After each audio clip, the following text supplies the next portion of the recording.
Hi, everybody. This is Steve Goldberg, and welcome to another edition of the 360 Insights HR Tech Chat. And I'm joined today by Sandra Moran from Workforce Software, happens to be the Chief Marketing Officer at Workforce Software. Sandra and I just met a couple of weeks ago, and we determined that we had a lot in common with respect to the themes and the topics out there in HCM, HR tech land that were kind of getting us charged up. And one of them was employee experience. It's been certainly on people's minds and radars for a couple of years now, but every year there's kind of new dimensions to it. And I have to personally thank Workforce Software because some of those new dimensions are from research that Workforce Software happened to conduct. It's actually this year was the third year in a row that Workforce Software conducted what's called the Global Employee Experience Study. So, Sandra, please, if you can, just say hi, and please let us know, maybe start with background for this study, kind of why it was done for the third year, general scope, what you were hoping to get out of it, and then we'll talk more about findings. Thanks a lot for joining. No, I'm so glad to be here, and it's so good to see you again. And definitely a vibrant conversation on the subject. So I'm so glad to be back together with you again.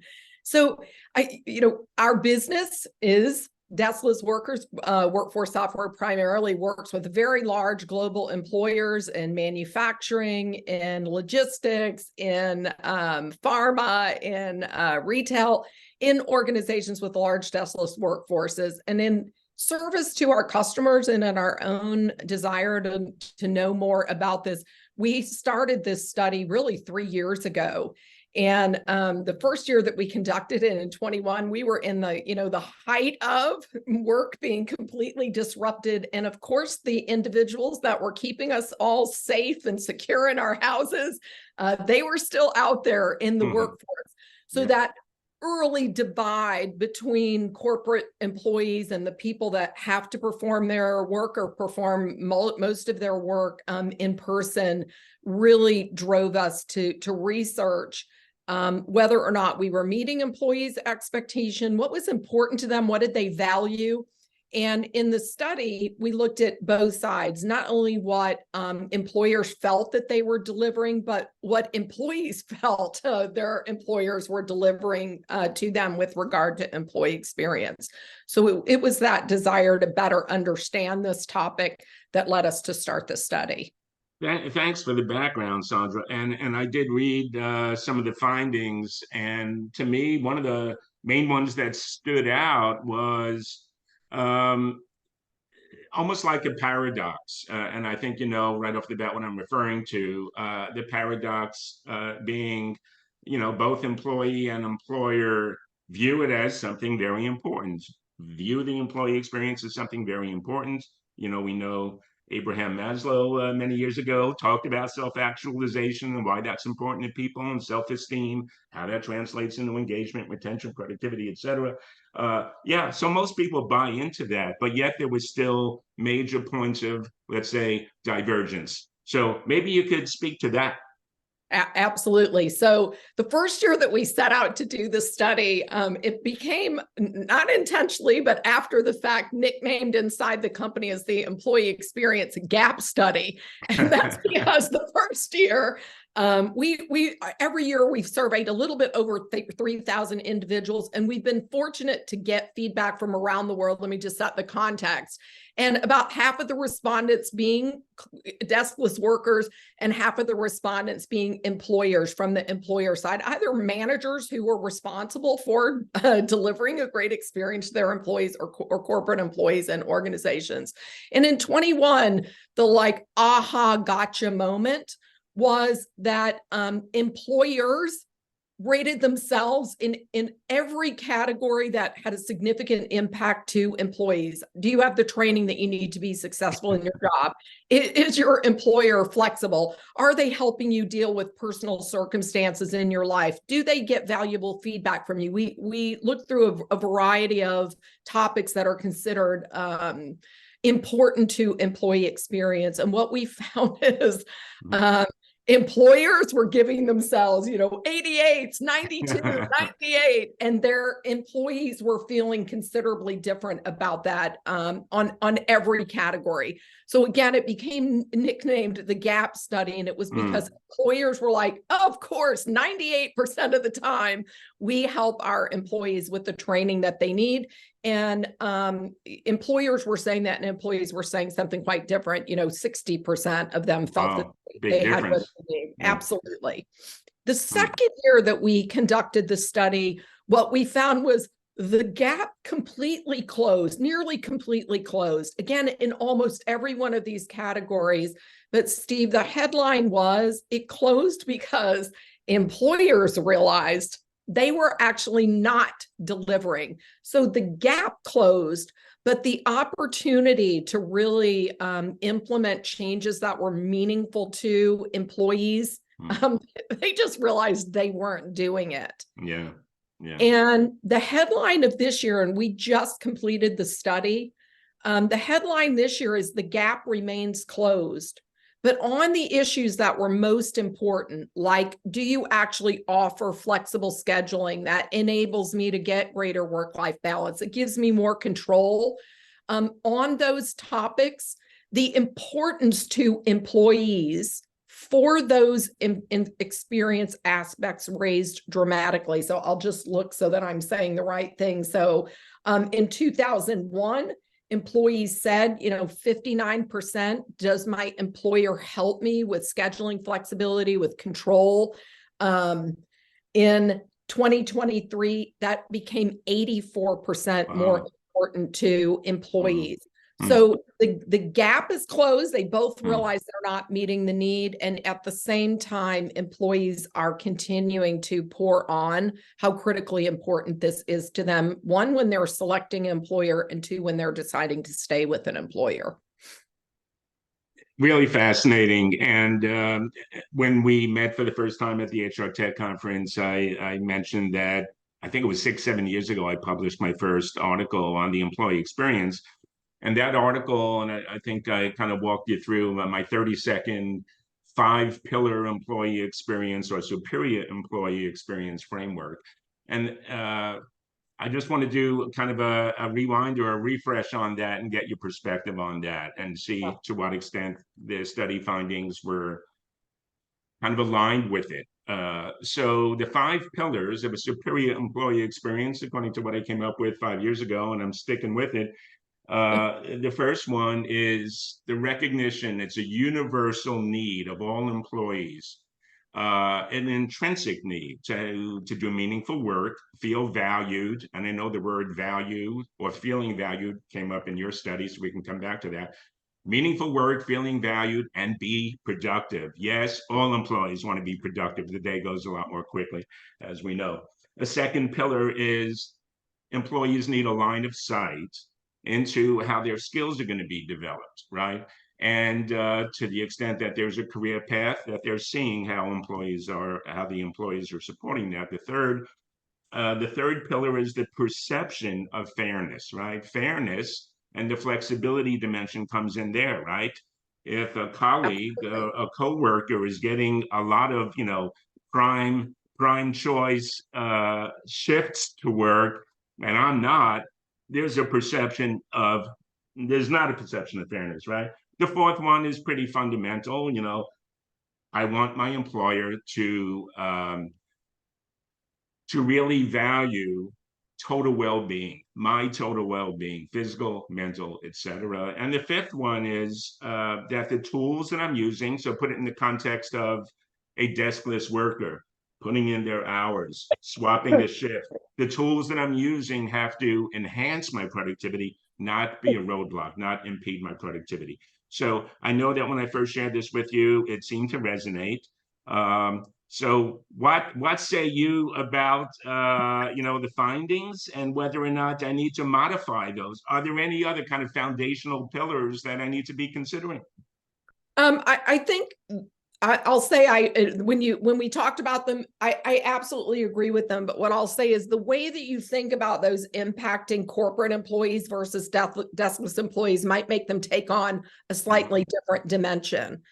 And I think also fundamental to this, over the time period that we're talking about, the rise in power of employees and their willingness to tolerate a system that is more favorable just to what is in the best interest of the company is becoming less and less viable for a deskless worker population of employees. And we've seen it with some of the strikes where employees have more power today in industries where there are labor shortages.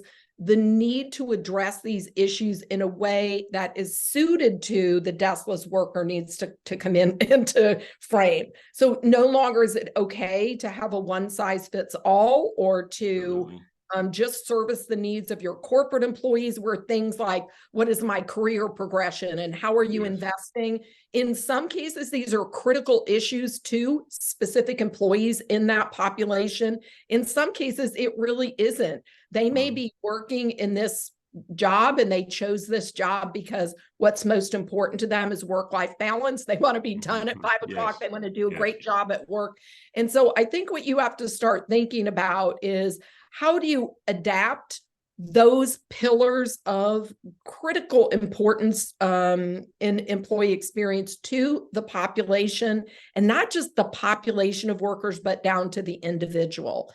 So, when you talk about something like wellness, I recently did a considerable amount of research, actually wrote about just the barriers to access to wellness for deskless worker populations being really significant in many ways. I'll give you a couple examples. One is communication. I can't tell you how many organizations, it just shocks me today. We walk in, they have no mechanism to communicate with their deskless worker population except through their manager. I still walk into a factory when I'm visiting customers and there's like the cork board with all of the, so how am I really going to be able to, and don't forget managers are deskless employees too, how do I communicate availability of benefits, remove some of the stigma maybe of participating in some wellness benefits, especially if you're thinking about mental health services. And, in combination with something like having schedule control, if I don't have the ability to control my schedule, say when I'm unavailable, swap shifts easily, then how am I going to participate in some of the wellness programs that the company even offers? So I think you have to take each one of those down to the employee level. I think you have to take each one of those and evaluate whether or not the mechanisms by which you provide information and access and actually support the employee to take advantage of them, have you really adapted that to the needs of this, unique working population? Well, I have to admit, you certainly gave me a wake-up call. I spent from mid-'80s to late '90s in HR on Wall Street. There weren't a whole lot of deskless workers or hourly paid employees. We had some or many in operations. So really, I appreciate that that guidance. So it does need to be adapted, or else it's just going to, be minimally relevant to this population, right? So one of the things I've been thinking about it, and while I'm listening to you, is this notion of I don't even know if people use this phrase anymore. I think I learned it in school, but kind of the force field analysis, forces for me and forces against me, right? And a deskless worker, somebody that's out in the field, the communication dimension is a challenge. I don't know if the employer and my manager really care a lot about my mental well-being. What am I doing that keeps me engaged, that keeps me connected to the organization? I mean, the onus is on the organization, that person's supervisor or manager, to think about that. What the challenges are and how do we offset the downside of those challenges, right? How do we Yeah. get that employee feeling more connected? And Mhm. I know workforce software and with your workforce management platform, you do think a lot about communications, particularly for deskless workers and those in the field.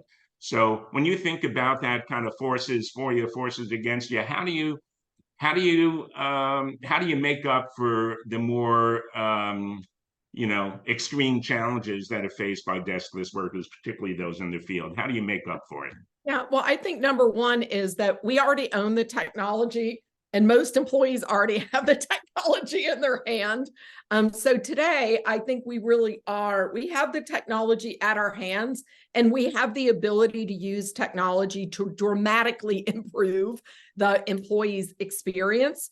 Some of the barriers are things like about 78% of deskless employees, they don't even have a corporate email address. So Mm-hmm. communicating with them really requires you to think about different ways that you can do that at a cost effective way.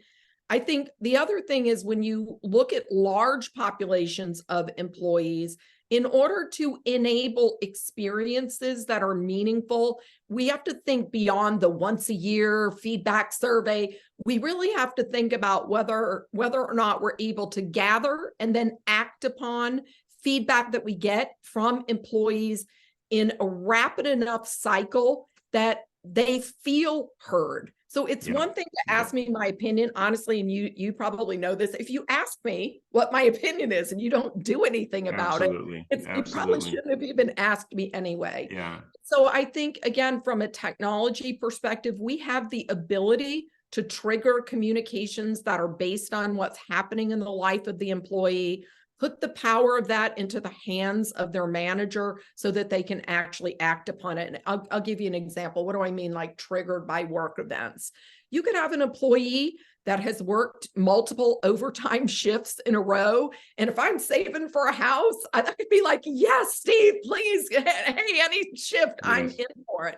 If that employee is an employee for whom that scheduled change is disrupting their life, they can't pick up their child, then I want to capture that then. Hey, Steve, detected 3, unplanned overtime shifts. How's that working for you? I want to make technology work for the manager to create an interaction where I actually am interested in the employee's feedback, and then the manager is easily able to act upon that feedback. So all of that technology exists today. I'm not trivializing what it takes to think through how do you want to empower your managers to react to these kinds of changes. But it is possible, even in highly regulated industries. If the work rules about whether the employee can or can't work a shift are known in the system, we can bypass scheduling people when we shouldn't. We can do things like open up available shifts because we know the software is only going to offer Right. that to people with Right. the appropriate skills. So when I talk about digitally enabling communications, I really do mean that we can do that even in complex settings, but we want to do it in a way that really honors the employee in things that would be disruptive or would matter to them. Yeah. Boy, that triggers a thought. Thank you for that. Very, it's very easy to relate to what you're the way you're presenting it. But one of the things that I kind of thought about as you were talking about it was kind of you have a dual operating context. You have the person's operating context, and you have the employer operating context. What's going on in the person's life? What's going on in that organization? And one of the terms I use when I write blogs is that we live in a period of max fluidity, right? And there's really max fluidity as it pertains to both employee and employer.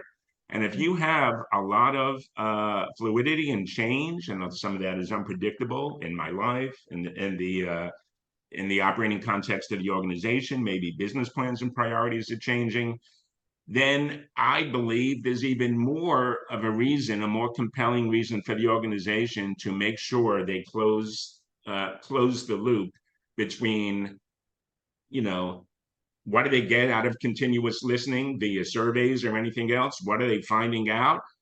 And is it something that they need to act on? If that period is weeks or months, then forget it, right? Yeah. It's the same thing as what you were saying before. If I take the time to fill out a survey or have a one-on-one with my manager and say, I feel like I'm getting the short end of the stick on the options available to me, or there's no flexibility, and nothing happens and everything is status quo, most likely I leave. Mhm. And if it's okay with you, I just want to shift gears to, as I alluded to it at the beginning. In your study, you talk about one of the things that causes employees to leave or have low engagement is they don't feel valued, right? Mhm. Now, if you think about what are the prerequisites, if you will, of feeling valued? Well, one is having my sources of value that I'm bringing to the organization recognized. And it's Mhm. not just in the confines of my job, as you know, there's many other ways I could be delivering value to the organization. I could be referring good candidates, I could be channeling ideas, I could be a connector, a change champion, all that stuff. In the deskless world, is that as relevant? And what are some of the considerations that maybe our audience is not aware of in terms of the manager and the organization overall being aware of all those sources of value the employee is delivering? Yeah, I think it's as relevant in deskless as it is in corporate. It is often, again, there's a barrier to the deathless worker that it doesn't often exist. I mean, I can, be right in contact with you. There's a lot of feedback mechanisms. We're usually both sitting at a desk. We have a lot of opportunity to communicate, to provide instant feedback. But when we talk about things like, does the employee feel valued?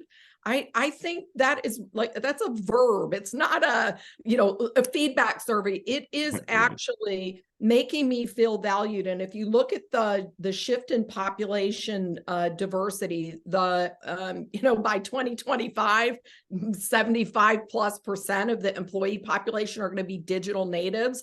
When they're talking about feeling valued, they're not just like answering the questions that you ask.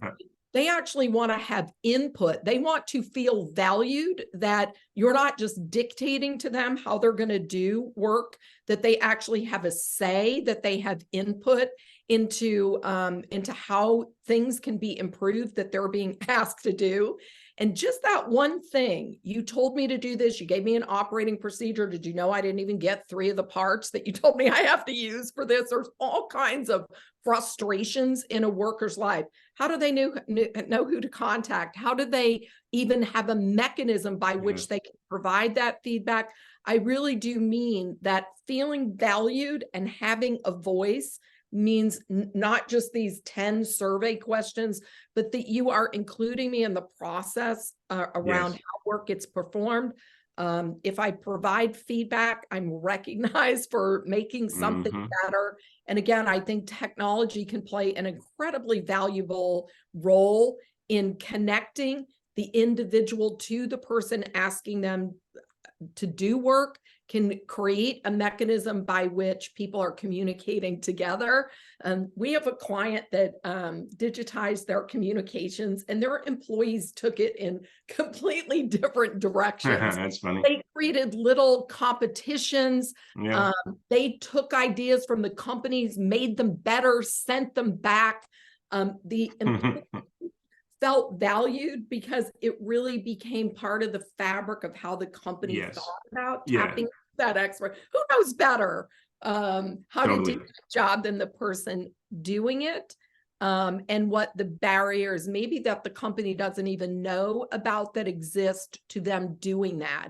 And if you know about it, you can take action about it. But if you can't gather it, they, Absolutely. instead of like people like, oh, did you see how dumb this manager was? They can actually make an impact. I think that level of feeling valued is the next area that people are really going to have to look inward. Are we really doing this? Are we missing this opportunity to capture all this this knowledge and put it to work for us? Yeah. Uh, And I think, and you would probably agree, I mean, small steps matter, right? Small steps, small progress toward feeling valued. It's not a binary thing, where I either feel valued or I don't. Well, it could be that. But it's not like if these 12 things, as you pointed out, are are happening and those are things I'm experiencing, I'm going to feel valued. If not, I'm not going to feel valued. Well, it's not like that. And um, I remember the first CHRO that I reported to right out of grad school. I had a small team, and I remember, to this day, kind of a tip that he gave me. He said, if we can get to the point in the culture that you build for your team, where everyone kind of thinks and acts like an owner of the business, even Mhm. though it was a back office operations area, we want Yeah. everyone to think and act like an owner of the business, like a corner store owner of the business. We want people to feel like they have control and agency, and they can, to some extent, be the architect of their own life here. To some extent, not to, you get to the point where not everything is realistic. But, so sorry to kind of go on a soapbox about this, but it's always been really, really important to me when I talk to any company where they pride themselves on culture. I try to zero in on that. And I think you do as well. Absolutely. And I would Those are say, the sort of customers I think that you go after. and total workforce culture, not like handling my corporate employees and saying, wow, what a great job I've done, but really, are you embracing that culture across Mm. to all of the employees? And, in some industries, the deskless population is upwards of 80% of their total employee population. And being able to be responsive to the needs of the individual, that value is earned every day. It's Yep. how the manager replies if I'm late. It's looking at data trends and reaching out to you before you become completely disengaged to see if I can bring you in.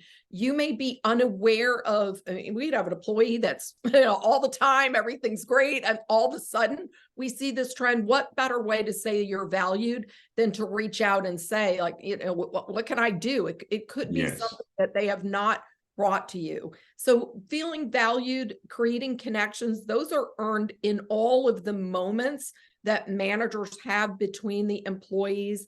And I did read a McKinsey study not that long ago, and it talked about I said it earlier, the frontline manager is a deskless employee. And very often they knew what their employee wanted, but they lacked the ability to get the company to enable them to act upon what the employee was asking for. Mm. And so being able to do something to act on the feedback is a really important part of experiences that are earned every day. In terms of acting on feedback, acting on what's observed or what's coming out of even informal research within an organization, it's not always possible. So if hypothetically there's just too much going on for us to now turn the wheel this way, change some policies or practices because we're hearing the employee population wants that. What does an organization do when it's valid, they acknowledge it, they want to do it, but the timing is not right to make those various changes? What does an organization then do? Well, I think you have to communicate. That's the number one. So if you give me something and I can't do it, and I can empathize with you, and I can talk about the fact that I understand how important that is, and this is how we're going to work toward it.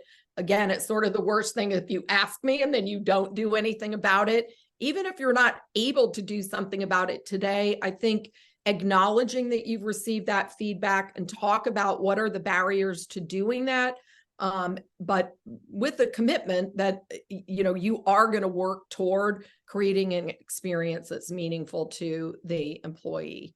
And I'll dive into something like scheduling, which is really, after fair and accurate pay, scheduling Yes, is like, yes.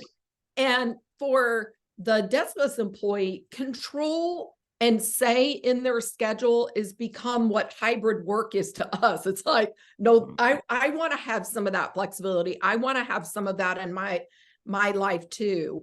And I do think there's going to come a day when most organizations think about, especially to attract sufficient workers in markets that are particularly, labor short.